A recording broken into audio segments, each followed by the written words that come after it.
are a few things that really capture the imagination and interest of kids, like dinosaurs. So there's a lot of toys of dinosaurs that you see all over the place. You see them at birthday parties, you see them walking down the store at Target. If you're a parent, you probably stepped on one here and there. But I never grew out of that, so I did bring with me today some toys to help me teach you a little bit about dinosaurs. But as I learned more about them, I discovered there's a couple of frauds in here. Turns out this is not a dinosaur. This is also not a dinosaur. And topically for today, this, a pterodactyl, is also not a dinosaur. So I'm going to take a little bit of time, I'm going to teach you about pterodactyls, I'm going to teach you about a specific kind of them, and then we're also going to talk about their relationship with dinosaurs as a whole. I keep saying pterodactyls in quotes because pterodactyl actually isn't a thing. Pterodactyl is just an informal word given to the group, and it's called pterosaurs, which is Greek for winged lizard. So the pterosaurs were a group of extinct reptiles that were flying around at the same time that the dinosaurs were walking around on the ground.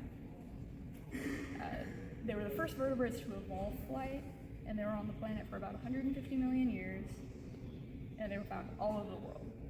So they're an extremely successful group. And when you're that successful, you end up with some oddballs. You get a lot of chance to diversify, and you end up with some weird forms. One of the weirdest of those is an animal called Quetzalcoatlus, which was a pterosaur from the end of the Cretaceous period, so it's one of the last pterosaurs. It's up right until they go extinct. It's got a couple of different traits that helps distinguish it from other pterosaurs. So it had a long toothless beak. That by itself isn't completely unique. It also had a long neck, and compared to other pterosaurs, it had long legs and short arms, which makes it more efficient at walking on the ground, which is weird for a flying animal. But when you put all that together, you end up with an animal that looks something like a modern stork, walking around on the ground, hunting small animals, but still being capable of flight. Quetzalcoatlus is also native to Texas. It was found in Big Bend National Park, and when they say stuff is bigger in Texas, they're not lying. Quetzalcoatlus was approximately the height of a giraffe, and it had a wingspan of somewhere between 33 and 39 feet, which makes it bigger than most of the planes they were flying in World War I. And to help you visualize what that animal looks like,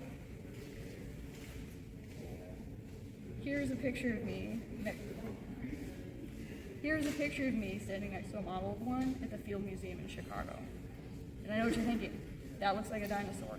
How is that not a dinosaur? And it's a reasonable mistake to make. They have a lot of things in common. They're both reptiles, they're both extinct, they're both big, and they're from the same time periods. But it turns out none of that is actually what makes a dinosaur a dinosaur. In reality, it's all in the hips. So, at some point in the evolution of dinosaurs, they had a common ancestor that developed a special hole in their hip. And then that trait was passed on to every dinosaur. All of them have it, and no other group of animals does. And notably, we have never found a pterosaur that has that hole in their hip. So we know, despite them being closely related, they did diverge at some point before dinosaurs became dinosaurs, meaning that they're their own thing. So they're not dinosaurs. That's pretty lame, right? Because dinosaurs are cool. But hopefully, now that I've gone over pterosaurs and Quetzalcoatlus and the relationship with dinosaurs, you understand a little bit about why they're interesting all in their own right, and their inclusion in these toy sets, while inaccurate, at least fosters a little bit of interest in some kids so they can grow up and learn more about what they are and why they're worth learning about.